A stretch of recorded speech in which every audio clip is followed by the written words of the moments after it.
legit.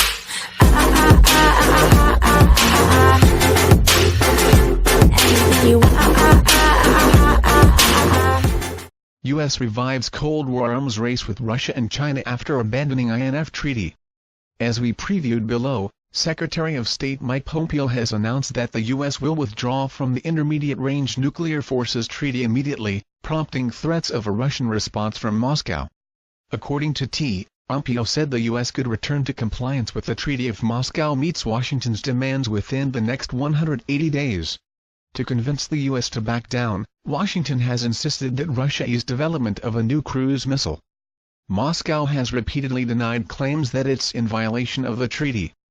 The withdrawal, which has been expected for months, will formally take place on Saturday. Trump said the U.S.'s NATO allies support the decision to withdraw from the treaty, which has been a cornerstone of European security for years. The U.S. has also expressed concerns that its compliance with the treaty has benefited China, which isn't a party to the agreement. There are also widespread concerns that scrapping the treaty could instigate a new arms race between the U.S. on one side and China and Russia on the other. In a sign that Russia might soon be deploying those hypersonic missiles Russian President Vladimir Putin has been showing off lately, Reuters reported that the U.S. is preparing to suspend compliance with the Intermediate-Range Nuclear Forces Treaty, citing for U.S. officials, opening the door to the reintroduction of medium-range ground-based nuclear arms in the area around Russia. The officials said that a suspension will kick off a 6-month countdown that could lead to the dissolution of the treaty.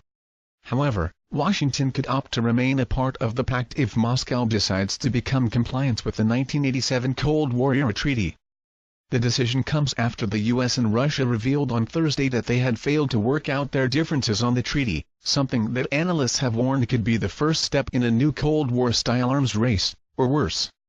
Both sides have accused the other of violating the terms of the historic treaty, which called for a ban on all land-based missiles with a range of between 310 and 3,400 miles, according to BBC News. This latest step comes after the Trump administration repeatedly warned Russia that it would leave the treaty if Moscow didn't comply with the family by February 2. Both sides have been meeting in Beijing, but Russia's Deputy Foreign Minister Sergei Ryabkov said on Thursday that the talks had failed. Unfortunately, there is no progress, he told the Russian news agency RIA Novosti according to a translation by Reuters. As far as we understand, the next step is coming, the next phase begins, namely the phase of the United States stopping its obligations under the INF, which will evidently happen this coming weekend. Andrea Thompson, U.S. Undersecretary of State for Arms Control and International Security Affairs, said Washington would most likely announce the suspension of the INF treaty in the coming days. The Russians still aren't in acknowledgement that they're in violation of the treaty, she said. However, Thompson did add that diplomacy is never done. Of course, this doesn't bode well for renegotiating the New START arms control treaty that calls for the mutual reduction of the U.S. and Russia's nuclear arsenals.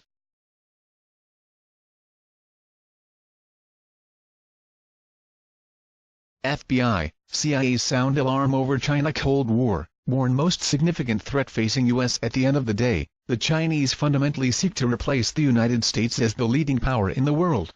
Michael Collins, CIA Dep. ASST.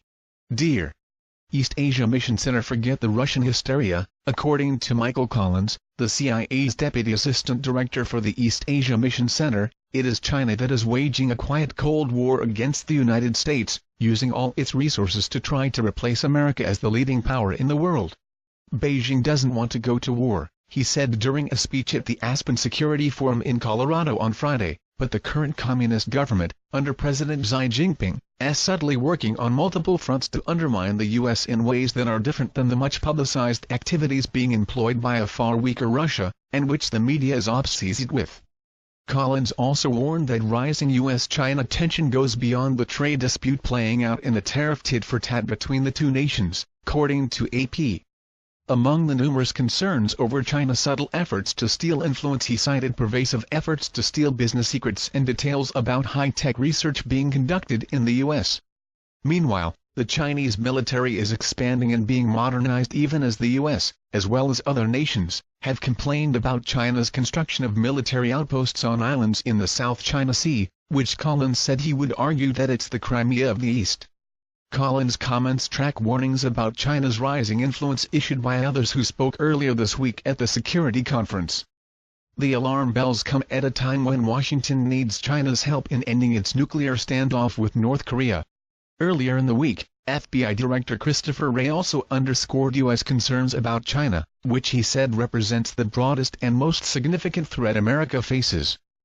During an interview with NBC's Lester Holt at the Aspen Ideas Forum on Wednesday, Wray said that the FBI has economic espionage investigations in all 50 states that trace back to Chinese activity.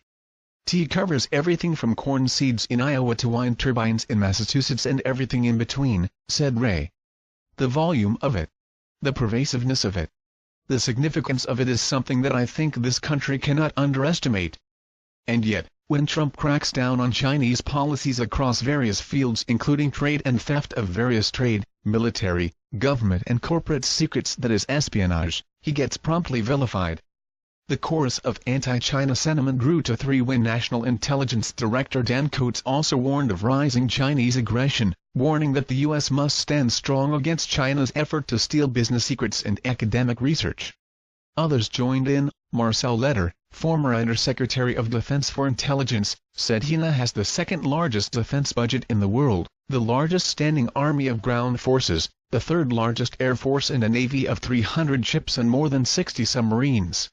All of this is in the process of being modernized and upgraded, said Letter, who sat on a panel with Collins and Thornton. He said China also is pursuing advances in cyber, artificial intelligence, engineering and technology, counter-space, anti-satellite capabilities and hypersonic glide weapons. Army Lieutenant General Robert Ashley, head of the Defense Intelligence Agency, told a congressional committee earlier this year that China is developing long-range cruise missiles, some capable of reaching supersonic speeds. The Pentagon has noted that the Chinese have already pursued a test program that has had 20 times more tests than the U.S. has. Franklin Miller, former Senior Director for Defense Policy and Arms Control at the National Security Council, said China's weapons developments are emphasizing the need to have a dialogue with Beijing. We need to try to engage, Miller said. Why expectations for successful engagement are medium-low, but that doesn't mean we shouldn't try. Here we bring readers' attention back to what we wrote in May, and we said that for all the talk of the escalating confrontation between the U.S. and China, Bank of America's Chief Investment Officer Mike Hartnett believes that the trade war of 2018 should be recognized for what it really is, the first stage of a new arms race between the U.S. and China to reach national superiority and technology over the longer term via quantum computing, artificial intelligence, hypersonic warplanes, electronic vehicles, robotics, and cybersecurity. This is hardly a secret. China's long-term strategy is laid out in its Made in China 2025 blueprint. It aims to transform China's industrial base into a marked manufacturing powerhouse via increased competitiveness and eroding of tech leadership of industrial trading rivals, for example Germany, USA, South Korea. This is precisely what Peter Navarro has been raging against, even if his message is in need of some refinement and hoping to intercept China's ascent early on while it's still feasible. At the forefront of China's ambitious growth plan, Beijing's investments in advanced internet and communication technologies, embedded systems and intelligent machines aim to ensure that 40% of China's mobile phone chips, 70% of industrial robots, 75% of basic core components and 80% of renewable energy equipment are made in China by 2025. Meanwhile, the China First strategy will be met head-on by an America First strategy. Hence the arms race in tech spending, which in both countries is intimately linked with defense spending.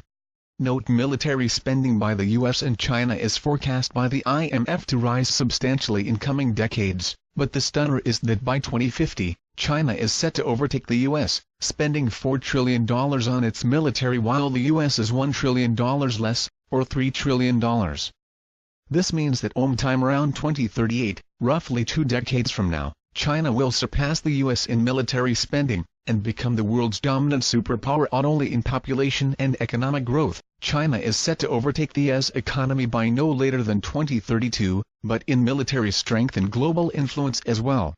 And as Thucydides' trap clearly lays out, that kind of unprecedented superpower transition, one in which the world's reserve currency moves from state A to state B, always takes place in the context of a real, not trade, not currency, war.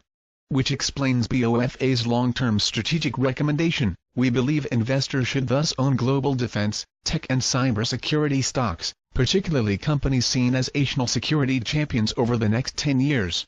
And here's the reason why: because one might as well make some money before the next world war breaks out.